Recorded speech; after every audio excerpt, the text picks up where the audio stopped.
Hey everyone, Casey here. I hope your Monday is off to a great start. As Eric Thomas always says, thank God it's Monday.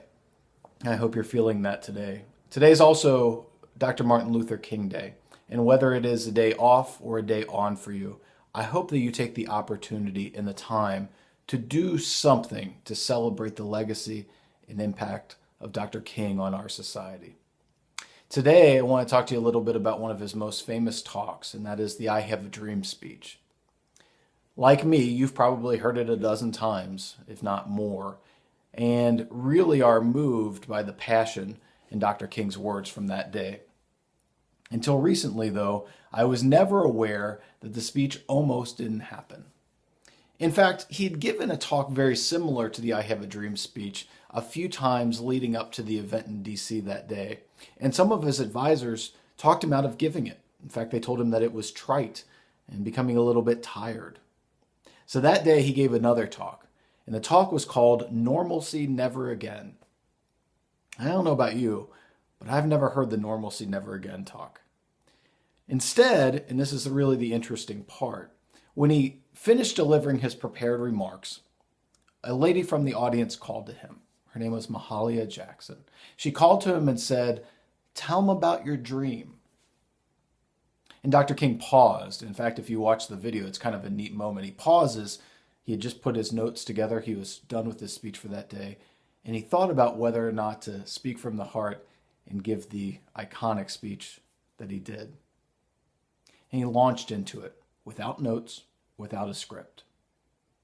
And he gave something that truly impacted the crowd that day, those around the country, those around the world for generations to come.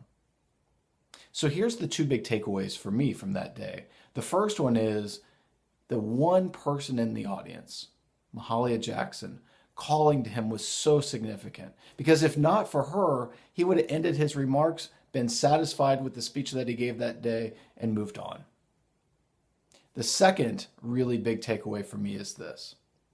In a moment where he had to decide whether to be satisfied having completed his task for the day or to go off script and give truly a passionate and heartfelt talk about his dream and his vision for our society, Dr. King chose to not stick to the script. So for this week, I want you to think about the scripts that are in your life, whether they're written or just simply playing in your mind. And ask yourself this really important question. To what extent are you sticking to the script, the thing that has been written for you, the expectations that you have laid out, A through Z?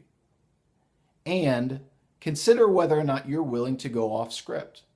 If you go off script, yes, it might involve some fear. Yes, it might involve some uncertainty, but it also might involve something truly beautiful and truly meaningful and impactful for those larger than yourself.